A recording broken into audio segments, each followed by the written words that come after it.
Family Ties and Tangled Lies. A tale of favoritism and redemption. Family is supposed to be a sanctuary, a place where love is unconditional and everyone gets a fair shot. But what happens when favoritism creeps in, tearing at the bonds that should hold us together? This is a story of three families, each grappling with the fallout of unequal love, unspoken resentments, and the courage to stand up for what's right. It's raw, it's messy, and it's real. Buckle up, because we're diving into the emotional undercurrents and logical traps that make these stories both heartbreaking and infuriatingly relatable. The athlete's legacy. A father's blind spot. Picture this.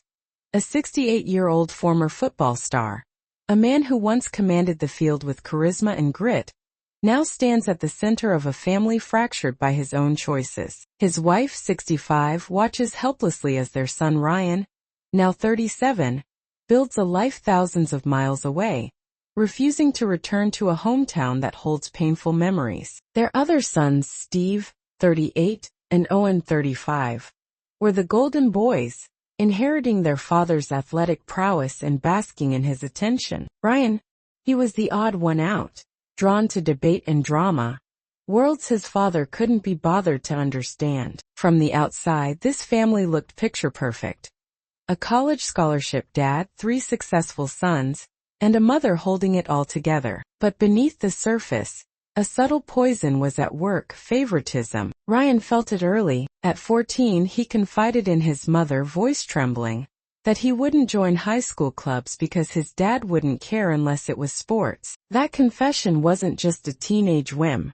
It was a cry for validation, a plea to be seen. His father overheard, and for 3 fleeting months, he tried to bridge the gap with one-on-one time. But when sports season rolled around, Ryan was sidelined again, left to watch his brothers soak up their father's pride. The breaking point came when Ryan, against all odds, excelled in speech and debate, earning a spot at a state tournament. His mother rallied the family to celebrate, urging her husband and sons to show up. They did for a while. Halfway through, they ditched the event to tour a college campus, claiming the tournament was boring. Ryan, who'd poured his heart into that moment, was crushed. His father's absence wasn't just a missed event.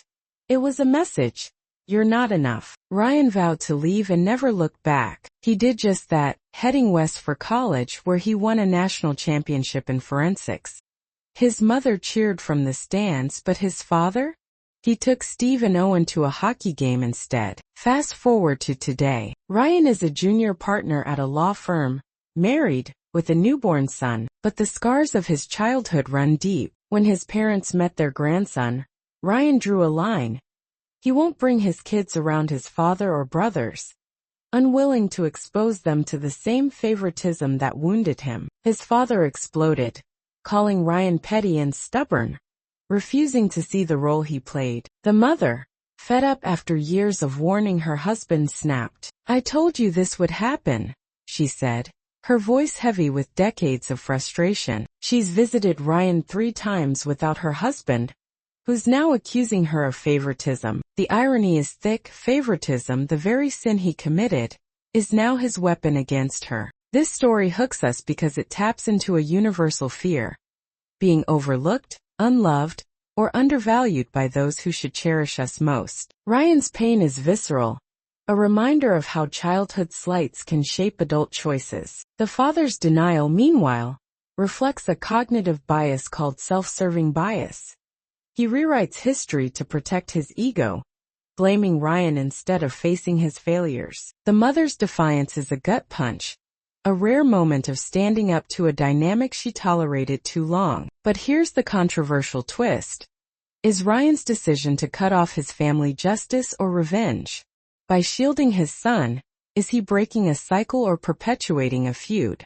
This question challenges the conventional wisdom that family must always reconcile, forcing us to wrestle with the idea that sometimes, walking away is the healthiest choice. The haircut heard round the house. Now let's shift gears to a different family, where a seemingly trivial choice, a haircut, ignites a firestorm. Anna, a preteen with thick curly blonde hair, is her mother's pride and joy. Her mother, 30, spends hours braiding, straightening, and styling Anna's hair, filling their bathroom with potions and creams. To her, Anna's hair is a canvas, a symbol of love and beauty, but to Anna, it's a burden. She hates sitting still, dreads the daily brushing battles, and dreams of a shorter cut that would set her free. Anna's father, 29, sees her struggle but hesitates to intervene, knowing his wife's obsession. When Anna begs him to take her to the salon, he relents, moved by her excitement over something as simple as a haircut.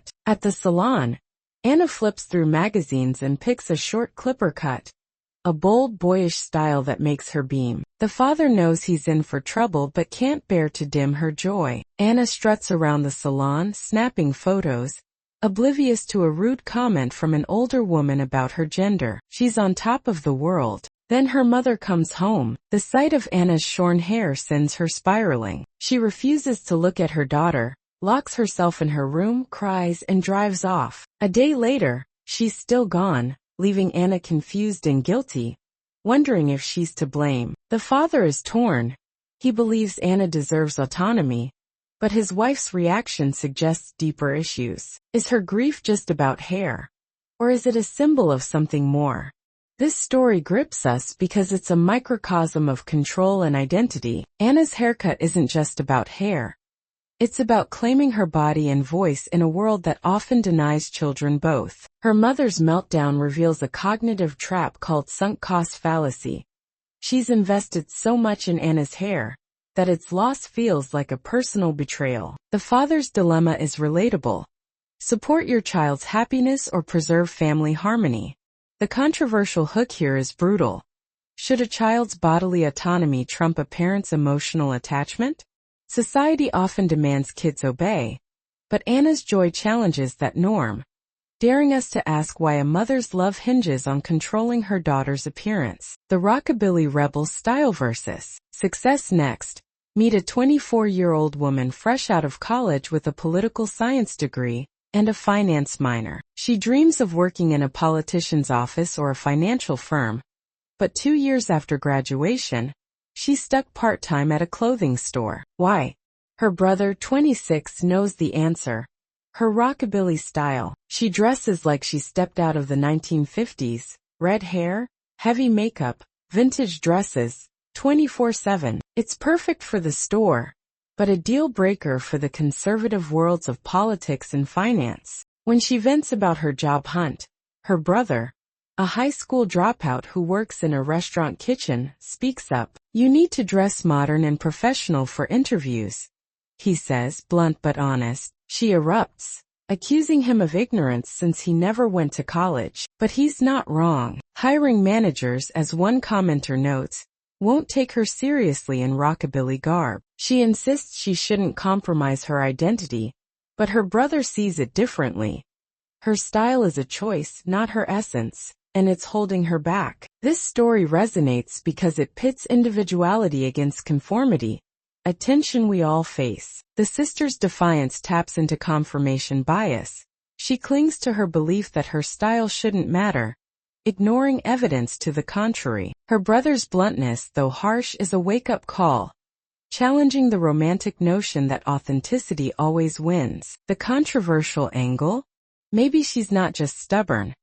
Maybe she's scared to move forward, using her style as a shield. This flips the narrative, suggesting her identity might be an excuse for stagnation, a provocative idea that sparks curiosity about her true motives. The rabbit runaway. A lesson in consequences. Finally, we meet a young woman whose beloved rabbits become the center of a family drama. When her tween cousin visits, reeling from his parents' divorce, she shows him her rabbits to cheer him up. She warns him to be gentle, but he ignores her, grabbing one rabbit and heading outside. She chases him, pleading, but he sets the rabbit down at the door, and it bolts in fear. Chaos ensues, yelling, crying, searching. The rabbit is gone, and the cousin's mother, the woman's aunt, offers $300 from his savings as compensation. 4 days later, the woman finds her rabbit, dirty but unharmed. She uses some of the money for a vet visit and keeps the rest. Now the cousin wants his money back, but she refuses, backed by her aunt. Her mother disagrees, saying she should return the remainder since the rabbit is safe. This story hooks us with its emotional stakes.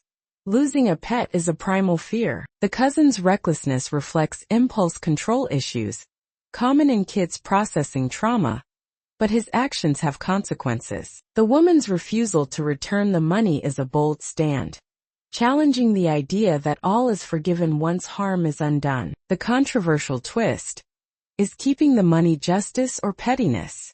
By holding firm, she teaches her cousin accountability, but risks alienating her mother, who prioritizes peace. This dilemma forces us to question whether punishment should persist when the damage is reversed. The wedding dance that never was. Lastly, a wedding becomes a battleground for family loyalties. A man's brother is marrying a woman who, according to the man, is jealous of the bond between her fiancé and his mother. She's banned the traditional mother-son dance, claiming it's a mutual decision, but the man isn't buying it. His mother is devastated, crying for days, feeling she's losing her son. The man confronts the couple, cursing them out for sidelining his family. Relatives call him out for meddling, but he's torn: loyalty to his mother or respect for his brother's choice. This story tugs at our heartstrings because it's about loss of tradition, connection, and influence. The mother's tears evoke empathy,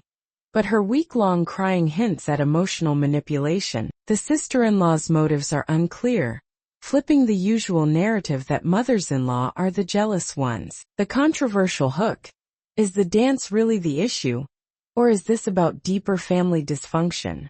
By questioning the mother's role, we challenge the sacred cow of maternal devotion, sparking curiosity about what's really driving this rift. Tying it all together, the power of choice. These stories, though distinct, share a thread: the ripple effects of favoritism, control, and defiance. Ryan's father chose sports over debate, losing a son. Anna's mother chose control over autonomy, losing her daughter's trust. The rockabilly sister chooses style over opportunity, stalling her dreams. The cousin chose impulsivity, paying a price. The brother chose his fiancé's wishes, wounding his mother. Each choice carries weight, shaped by biases like denial, sunk cost, or confirmation. What makes these tales compelling is their emotional truth. We've all felt overlooked, controlled, or judged. We've all wrestled with standing up or staying silent. The controversial angles: cutting off family, defying parental control,